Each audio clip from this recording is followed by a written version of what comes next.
moment précis où nous voulons partager ta parole. Seigneur, enseigne-nous. Yahweh, révèle-nous, toi l'esprit de l'intelligence, de sagesse et de discernement. Yahweh, la Bible nous dit que c'est poussé par l'esprit que les hommes ont parlé de la part de Dieu. Nous te prions, Seigneur, de nous enseigner. Ouvre nos esprits, ouvre nos pensées, ouvre notre intelligence, afin que chacun de nous, et afin que ce message soit capté par tes enfants, partout où ils sont, au nom de Jésus, j'ai ainsi prié. Amen. Amen. Amen. Amen. On acclame le Seigneur.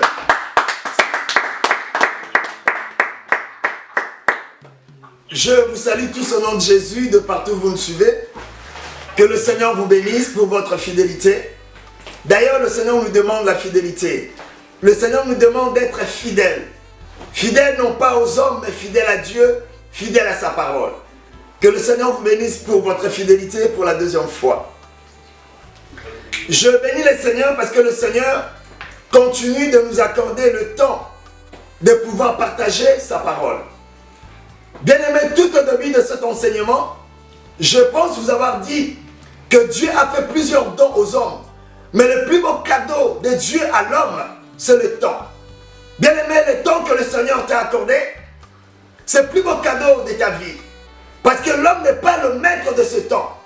Et bien-aimé, l'homme n'a aucun pouvoir à propos de son temps. C'est le Seigneur qui décide et c'est le Seigneur qui accorde toutes choses. Et par rapport au temps qu'il nous a accordé aujourd'hui, nous allons essayer d'avancer sur notre enseignement. Ça fait un moment que nous sommes là. Sur Jésus revient bientôt. Es-tu prêt? Et bien aimé dans le Seigneur, notre verset clé c'était Matthieu chapitre 24. Dans Matthieu chapitre 24, il y a eu 3 questions qui ont été posées à Jésus. Dis-nous, quand cela arrivera-t-il? Quels seront les signes de ton avènement et les signes de la fin du monde? Mes frères et sœurs, Paul nous dit, je ne veux pas que vous soyez dans l'ignorance. Pierre nous rappelle dans les épîtres que bien aimé, je ne veux pas que vous soyez dans l'ignorance. Bien aimé dans le Seigneur, comprenez très bien. Il faut bien comprendre. Voilà pourquoi je demande aux enfants de Dieu de ne pas lire la Bible, de méditer la Bible. Bien aimé, tu ne pourras jamais comprendre le profondeur de la Bible si le Saint-Esprit ne te l'enseigne pas. Dans Matthieu 24, il y a 3 questions. Quand cela arrivera-t-il?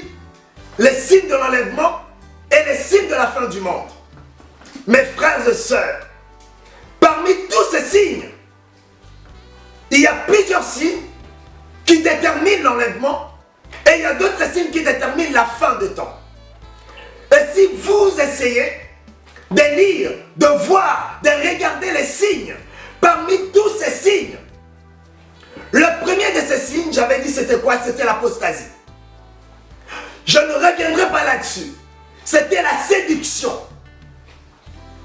Et le dernier de ces signes, c'était cette bonne nouvelle sera prêchée dans le monde entier. Et après viendra la fin. Ça veut dire quoi?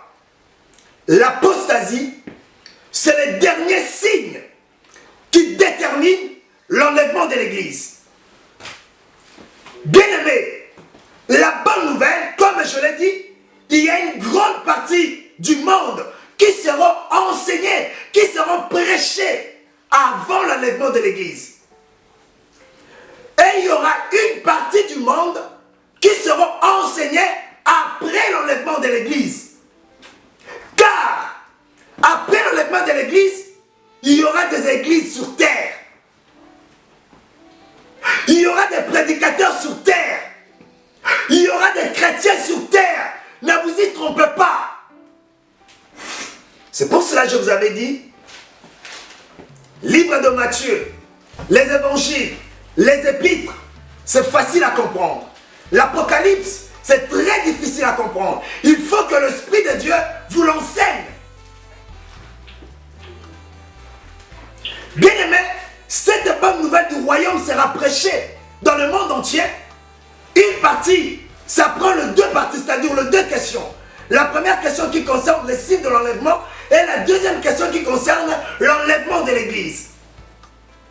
Mais quelqu'un m'a posé une question en me disant ici, après l'enlèvement de l'Église, il n'y aura pas le Saint-Esprit sur terre. Je lui ai dit oui. Or, la Bible nous dit que sans le Saint-Esprit, nous ne pouvons pas prêcher. Donc, sans le Saint-Esprit, l'Église ne peut pas exister. Car la première Église a eu lieu le jour de la Pentecôte. Mes frères et sœurs dans le Seigneur, retournez encore dans la Bible. Je répondrai par une question. Avant la venue de Jésus, est-ce que les gens ne croyaient pas en Dieu? Avant la venue de Jésus, est-ce que les gens ne priaient pas Dieu? Je pose une belle question. Je pense que tout le monde, pas mal de gens priaient Dieu. Les enfants d'Israël ont adoré Dieu. Or, nous connaissons très bien qu'à cette époque-là, le Saint-Esprit n'était pas sur tout le monde. Le Saint-Esprit était que sur une seule personne que Dieu a choisie pour diriger son peuple. Réveillez-vous. Cherchez la connaissance. Ne restez pas braqués sur le pain que vous savez. Cherchons la connaissance. Après l'enlèvement, il y aura l'Église. Il y aura des chrétiens sur terre. Parce qu'il y a d'autres personnes, le Seigneur les a préparées pour propager la bonne nouvelle pendant la grande tribulation, pendant la moyenne tribulation. Alors s'il n'y avait pas de chrétiens, on ne parlerait pas de la grande tribulation. Puisque la grande tribulation ou la moyenne tribulation ne concerne pas les païens. Ça concerne l'Église, c'est-à-dire les chrétiens qui rateront l'enlèvement. Comprenez très bien la parole de Dieu. Je reviens sur l'enlèvement.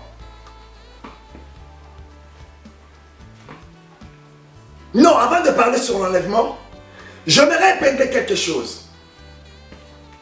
Bien-aimés dans le Seigneur, la Bible nous dit, ne mettez pas foi en tout esprit. Car plusieurs faux prophètes ont fait irruption dans l'Église. Mais je ne comprends pas les enfants de Dieu. Ça, c'est une parenthèse. Écoutez, aujourd'hui, je peux te dire, le Seigneur m'a dit ça. L'autre te dira, le Seigneur lui a dit ça. L'autre te dira, le Seigneur lui a dit ça. Tout le monde nous dit que c'est le Seigneur lui a dit. Bien-aimé, la Bible nous dit, ne méprisez pas la prophétie, mais examinez-la. Toute prophétie doit marcher de pair avec la parole de Dieu. Mes frères et sœurs, en ce qui concerne le temps, la seule personne qui est mieux placée pour nous l'expliquer, c'est la Bible. C'est la parole de Dieu. Je l'appelle une personne parce que la parole de Dieu, c'est Dieu. Écoutez les hommes de Dieu, c'est très important. Mais écoutez plus la Bible, la parole de Dieu. Écoutez les visions des gens, c'est bien. Mais référez-vous plus à la parole de Dieu. Car il n'y a pas d'autre fondement. Si ce n'est que le fondement des apôtres qui est marqué sur la Bible. Paul a dit, pour que vous ne soyez pas des chrétiens emportés de tout vent de doctrine, il faut que vous soyez affermis. C'est-à-dire vous devez chercher la connaissance de la parole de Dieu. Écoutez, il y avait une femme dans la Bible, dans le livre de Actes des Apôtres. Cette dame, à chaque fois qu'elle voyait les apôtres monter à l'église, au temple, la dame, elle prophétisait. La dame, elle disait aux gens, croyez à ce que vous disent ces gens-là, car ces hommes-là sont des hommes de Dieu. Si vous l'écoutez, vous serez sauvés. La Bible nous dit, elle le faisait à chaque fois. Et un jour, les hommes de Dieu étaient touchés par l'Esprit de Dieu. L'Esprit de Dieu les a poussés à prier pour la dame. Quand ils ont prié pour la dame était animée par un esprit de Python. Bien aimé, l'esprit de Python, c'est quoi? C'est le diable. La prophétie était Mais la provenance, la source de ce message ne venait pas de Dieu. Dieu m'a dit, arrêtez-nous avec ça. Bien aimé, le Seigneur, s'il veut te parler, il te parlera toi-même. Amen. Bien aimé, ne mettez pas confiance. La Bible nous dit, ne mettez pas foi en tout esprit. Dieu m'a dit, Dieu m'a dit, Dieu m'a dit. Lucifer aussi, c'est un Dieu. Moi, je suis un Dieu, puisque la Bible m'appelle, je suis un petit Dieu. Mais quand les gens te disent Dieu m'a dit, il s'agit de quel Dieu? Posez-vous de bonnes questions. Tout ce qui se passe sur l'internet, tout ce qui se passe dans les réseaux sociaux, bien aimé, la Bible nous dit, fais attention, ne permets pas à tes oreilles d'écouter, d'entendre n'importe quoi. Car la foi vient de ce qu'on entend. Toute ta parole produit la foi. Il faut faire attention au message qu'on nous envoie tout le temps, que Dieu m'a révélé, que Dieu m'a dit. Bien aimé, lisez la parole, tout est dans la Bible. Tout est dans la Bible. Évitez d'écouter, évitez de suivre. Quelqu'un t'a parlé quelque part, oh non, Dieu m'a dit, il faut regarder dans la Bible, vous verrez des cheveux, mettez ça dans le... On est où là? C'est comme si on n'avait pas l'Esprit de Dieu.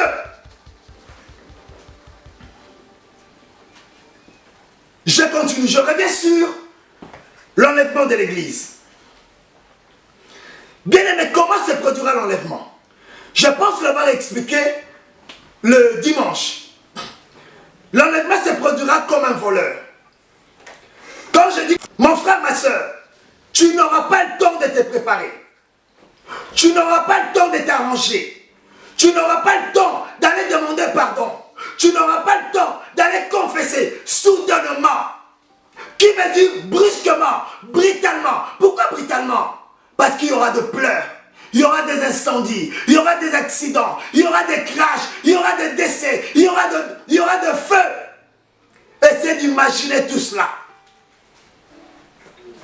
Le monde sera en panique. Tout ce que nous voyons de coronavirus, c'est rien à ça. Ça, c'est rien. Ça se produira soudainement. Bien aimé, comme un homme qui s'est fait voler, on se rend toujours compte qu'on nous a volé.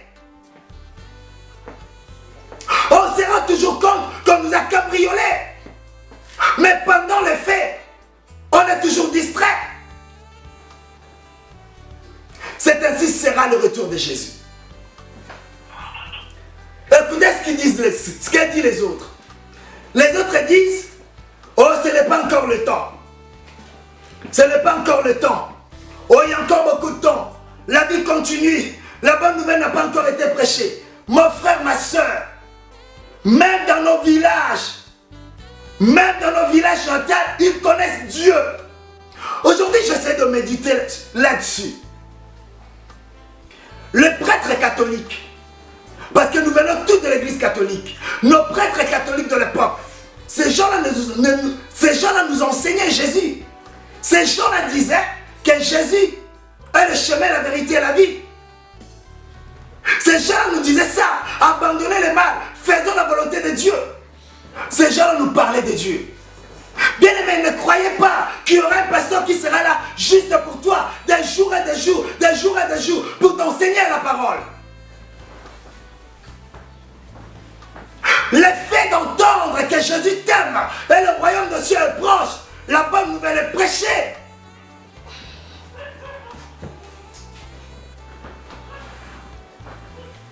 Je vous invite à prendre la Bible dans le livre de Matthieu. Matthieu chapitre 24, verset 36. On va mettre de base sur l'enlèvement, puisque le dimanche, on avait parlé juste en passant. Je lis au nom du Seigneur Jésus-Christ. La Bible nous dit ceci, le verset 36. Pour ce qui est du jour et de l'heure, personne ne le sait. Bien aimé, personne ne sait quand est-ce que cela se produira.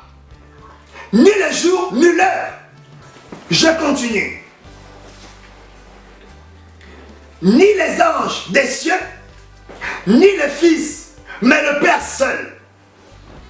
37. Ce qui arrivant de temps de Noé, arrivera de même à l'avènement du Fils de l'homme. Car, dans les jours qui précédèrent le déluge, les hommes mangeaient et buvaient, se mariaient et mariaient leurs enfants, jusqu'au jour où Noé entra dans l'arche. Mes frères et sœurs, c'est ce que nous voyons aujourd'hui. Il y a des hommes de Dieu qui nous parlent de Dieu, qui nous parlent du retour de Jésus. Mais les gens ont un cœur endurci. Les personnes ne veulent pas comprendre que le monde a vieilli et le monde est appelé à disparaître. Que tu sois d'accord ou pas, que tu l'acceptes ou pas, mon frère, ma soeur, il revient. Car ce qui arrive au temps de Noé arrivera de même à l'avènement du Fils de l'homme. Que pensent les gens aujourd'hui? Les gens pensent à leur mariage, à leurs enfants, à leurs projets, à leurs voyages, à leurs activités professionnelles. Il y en a peu qui pensent, qui songent au retour de Jésus. Référez-vous toujours à ce qui s'est passé à l'époque de Noé. Ils ont été surpris soudainement. Je continue. Le verset 39. Et ils se doutèrent de rien, jusqu'à ce que le déluge vienne et les emporte tous. Il en sera de même à l'avènement du Fils de l'homme. Alors, deux hommes qui seront dans un champ, l'un sera pris et l'autre laissé. C'est pour cela que je dis toujours, bien-aimé, l'histoire de Dieu, les affaires de Dieu, la vie chrétienne, le royaume des cieux, le salut, ce n'est pas une affaire de couple, une affaire de mariage. Bien-aimé, c'est une affaire individuelle. Ça nous regarde que l'homme est Dieu. C'est pour ça, mes frères et sœurs, des fois je ne comprends pas. Vous allez voir un enfant de Dieu qui dit, non, j'arrête de prier parce que mon mari m'a interdit d'aller à l'église. Oh, j'arrête de prier parce que mes parents m'ont interdit d'aller à l'église.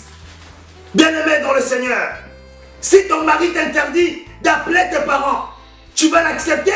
Tu arrêteras d'appeler tes parents parce que ton mari t'a interdit? Non, ça tu ne le feras pas. Ça tu ne le feras pas parce que ça t'arrange. Mais si ton mari t'interdit d'appeler, de ne pas aller à l'église, tu restes à la maison parce que ça t'arrange. Bien-aimé dans le Seigneur, le mariage que tu gardes, le travail que tu gardes, tout ce que tu protèges jalousement, le jour de l'enlèvement, tu n'en porteras pas. Le jour de ta mort, tu ne le garderas pas. C'est partiel, c'est éphémère, c'est passager.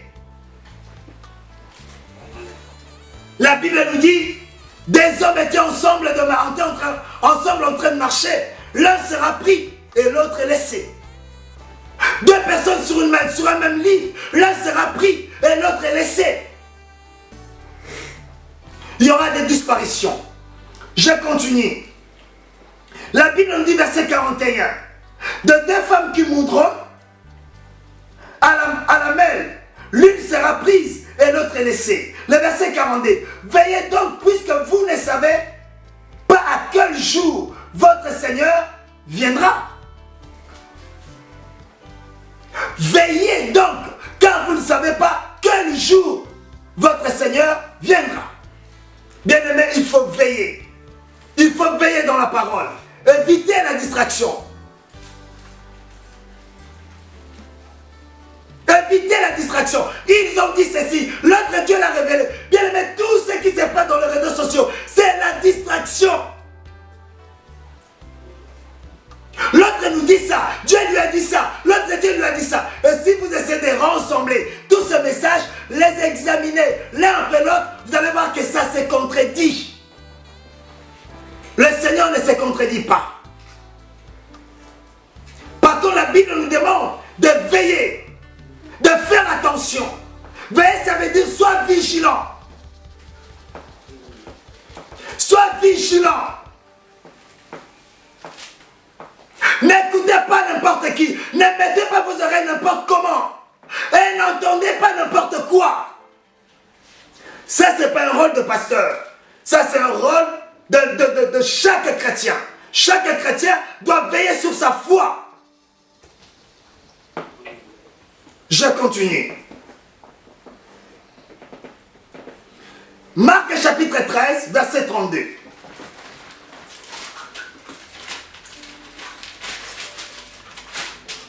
Rapidement pour gagner le temps.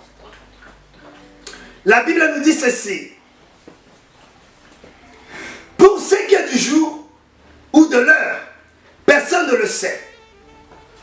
Ni les anges dans le ciel, ni le Fils, mais le Père seul. C'est à peu près la même chose que Matthieu. Je continue. Prenez garde. La Bible nous dit prenez garde. Non seulement prenez garde, veillez et priez. Prenez garde, veillez et priez. Bien aimé, le contraire de veiller, c'est quoi? C'est dormir. Or, la Bible nous parle, la Bible définit le sommeil comme étant la distraction. Donc la Bible nous demande de quitter, de sortir de la distraction. Balobi Boye, ils ont dit ça, l'autre là a dit, tel pasteur a dit ça, l'autre là a prophétisé ça. Bien aimé, c'est la distraction. Ça t'empêchera d'être enlevé.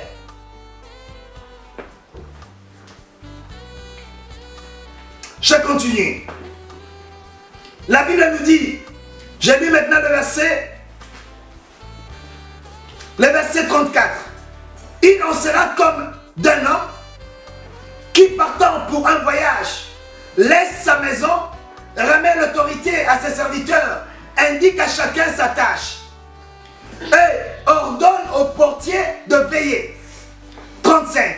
Veillez donc, car vous ne savez quand viendra le maître de la maison, ou le soir, ou au milieu de la nuit, ou au chant du coq, ou le matin.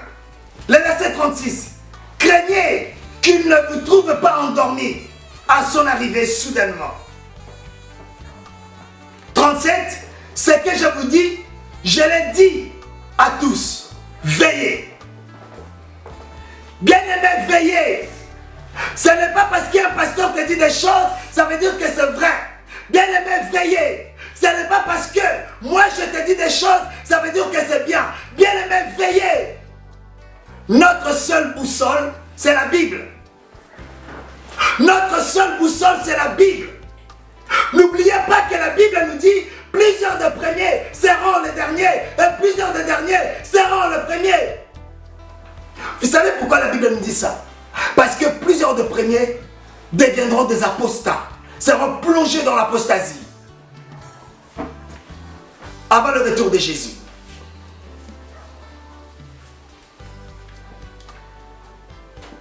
Bien-aimé dans le Seigneur, je préfère m'arrêter par là, sur l'enlèvement. Certainement le Christ revient. Tous les signes sont là. Je vous l'avais dit et je le redis encore aujourd'hui.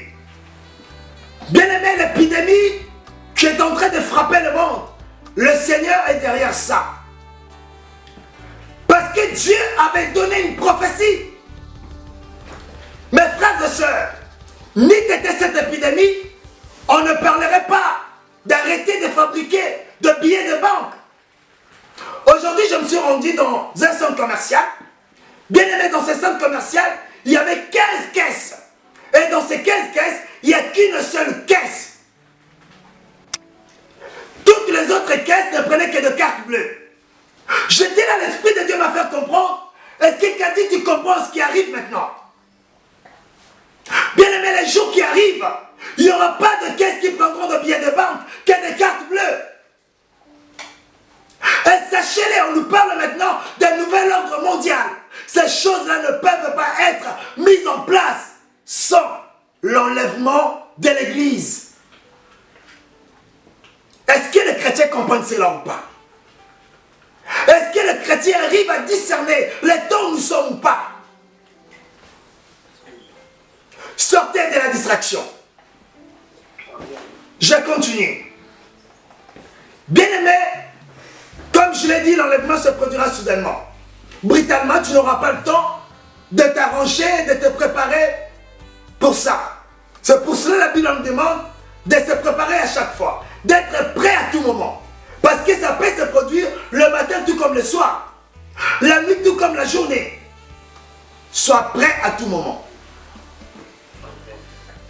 Qu'est-ce qui se passera après l'enlèvement de l'Église? Comme je l'ai dit, et je le dis toujours, l'enlèvement de l'Église n'est pas la fin. Les chrétiens n'attendent pas la fin, mais les chrétiens attendent l'enlèvement de l'Église. Après l'enlèvement de l'Église, le monde continuera. Mais qu'est-ce qui se passera après l'enlèvement de l'Église? Écoutez, après l'enlèvement de l'Église, il se passera beaucoup de choses. Premièrement, il y aura l'apparition de l'Antéchrist. Et la marque de la bête 666. Je vais commenter là-dessus par après. Après, il y aura la moyenne tribulation. La grande tribulation. Après, il y aura le jugement de Dieu. Par le fléau, par les ouvertures de sceaux, par les tempêtes. Trompettes plutôt. Bien-aimés dans le Seigneur. Après cela, il y aura le coupe de colère de Dieu. Et après cela, il y aura un grand nettoyage dans le ciel. Comme je l'avais dit autrefois, il y a un homme de Dieu qui a dit que le diable habite dans le désert. Le diable n'habite pas dans le désert. Le diable habite dans les airs. Et nous verrons tout cela. Mes frères et sœurs, il y aura l'apparition. Il y aura la mise en place de la Trinité. Comme je l'avais dit, le diable mettra 2 fois sa Trinité. La première fois, c'est avant l'enlèvement de l'Église. Et la seconde fois, c'est pendant la moyenne tribulation. Et la grande tribulation. Alors sa Trinité est composée de l'Antéchrist comme le Fils, de faux prophètes comme le Saint-Esprit et le diable lui-même comme Dieu le Père. Et après cela, il y aura la noce de l'agneau, le millénium que nous appelons. C'est tout ce qui se passera après l'enlèvement de l'Église. Sachant qu'il y aura la guerre de Gog et Magog, Armageddon, il y aura beaucoup de choses. Mais je préfère me limiter par là et nous avancerons petit à petit. Mes frères et sœurs, nous allons parler sur l'Apocalypse. Qu'est-ce que signifie l'Apocalypse? L'Apocalypse signifie le développement ou la révélation du genre prophétique. C'est ça l'Apocalypse. Bien aimé, l'Apocalypse vient du nom grec, révélare. Ré qui veut dire ôter, enlever. Velare qui signifie le voile. Donc en un mot, ôter le voile.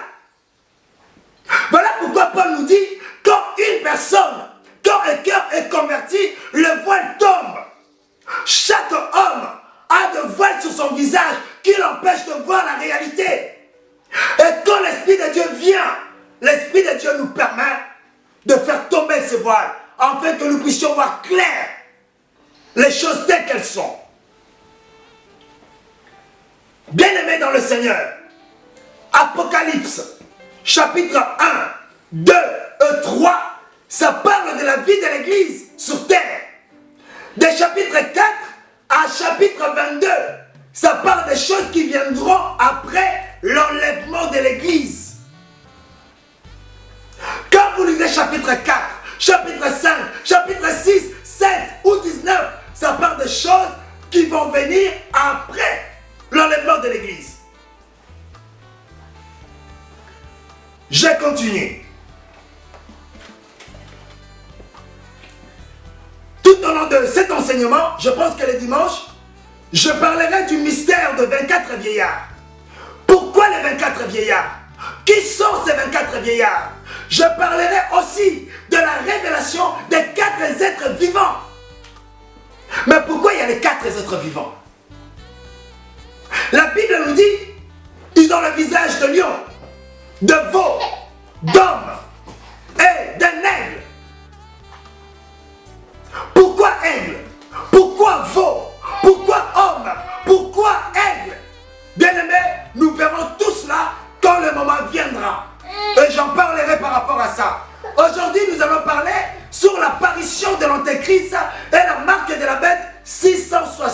6. L'apparition de l'Antéchrist. Et la marque de la bête, 666. Suivez-moi très bien. Bien aimé, quand je dis apparition, vous savez, il y a certaines personnes qui ont dit, qui ont mentionné des noms, que ces gens-là étaient des antéchrists. Non, mes frères et sœurs. La Bible nous dit, dans le livre des Thessaloniciens, que le mystère de l'iniquité agit déjà. Je l'avais déjà expliqué. Le mystère de l'iniquité, c'est l'ensemble des hommes politiques actuels et des serviteurs de faux serviteurs de Dieu qui sont venus pour préparer le chemin pour l'Antéchrist face à son apparition. Donc, quand je dis l'apparition, bien aimé, c'est l'action de se montrer publiquement. Or, aujourd'hui, nos hommes politiques, nous les connaissons tous. Nous connaissons leurs identités, où ils sont logés. Ça veut dire qu'aucun d'eux n'est l'Antéchrist. Par contre, ils sont le mystère de l'iniquité. Comme les faux pasteurs que nous connaissons aujourd'hui. Bien aimé, nous les connaissons, nous connaissons leurs identités. Mais quand on nous dit l'apparition de l'Antéchrist, c'est l'action d'apparaître publiquement, l'action d'apparaître au grand public. Et nous verrons l'apparition de l'Antéchrist et la marque de la bête, 666. Mes frères et sœurs, l'Antéchrist existe actuellement. L'Antéchrist, il vit actuellement. L'Antéchrist, il vit quelque part actuellement. L'Antéchrist n'est pas un esprit. L'Antéchrist est une personne. C'est une personne comme vous et moi. L'Antéchrist n'est pas un démon, comme les autres les qualifient. Mais l'Antéchrist est une personne qui va travailler avec l'onction, la puissance du Saint-Esprit, la puissance du diable. Comme nous les chrétiens, comme nous les hommes de Dieu, nous travaillons avec la puissance du Saint-Esprit. Lui, il travaillera avec la puissance du diable. Aujourd'hui, je vais mettre de base. Pourquoi la marque 666 symbolise, incarne l'Antéchrist? Parce que chaque homme est identifié par un chiffre. Et ce chiffre, c'est le chiffre 6. Et l'Apocalypse, ça nous dit, l'Antéchrist portera 3 fois 6. C'est-à-dire qu'il sera 3 fois supérieur, plus fort, plus intelligent que les hommes ordinaires.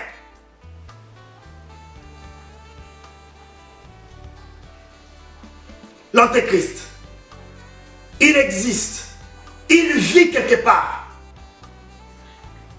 Bien aimé, on nous a dit que les 14, comme les autres les disent, les 14 vont déclencher un nouvel ordre mondial. C'est ce qu'ils nous ont dit. Mais mes frères et sœurs dans le Seigneur, lisons bien la Bible de Dieu, la parole de Dieu. Bien aimé, tout cela ne peut pas être mis en place sans l'enlèvement de l'Église.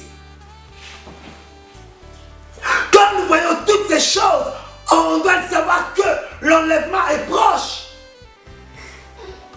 Et chaque chrétien doit se préparer. Arrêtons de discuter. Oh, moi je vois ça. Oh, ce n'est pas ça. Oh, c'est comme ça. Bien aimé, on nous demande à chacun son avis.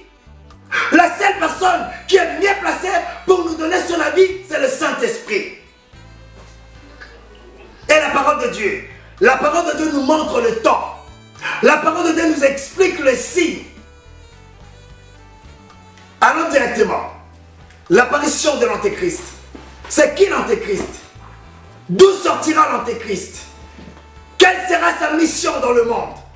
Bien aimé, quand je dis nouvel ordre mondial, ça veut dire quoi?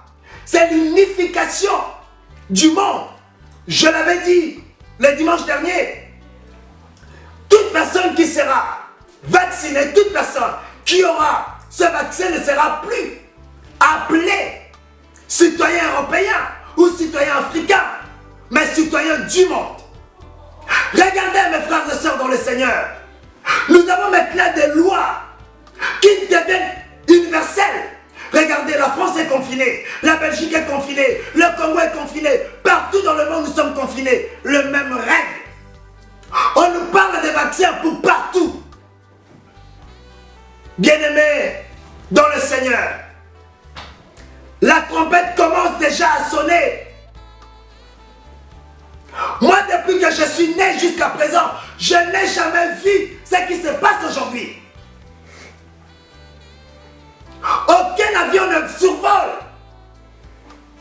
Les aéroports fermés, les entreprises fermées, les pays au ralenti, tout le monde confiné, les églises fermées, les mosquées n'en parlons pas. Eh bien-aimés, regardez les chiffres qui tombent. On nous dit 18 000 en France, sans compter l'Italie ailleurs. Bien-aimés, essayons d'examiner. On prend 18 000 personnes. 18 000 personnes. On ne parle pas de 18, mais 18 000 personnes. Est-ce que vous vous rappelez? Bien-aimés, c'était moins de 350 personnes. Mais regardez comment le monde en parlait. Mais aujourd'hui, on nous parle de 18 000 qu'en France. Réveillez-vous. Réveillez-vous. Ne vous laissez pas plonger dans la distraction. Le Seigneur nous demande de veiller et de prier, car nous ne savons pas le temps. Mais Dieu, dans son amour, il nous a donné les signes. Ces signes nous permettra plutôt de connaître le temps, de connaître le moment, et de nous avertir que notre Seigneur revient bientôt. Daniel chapitre 2.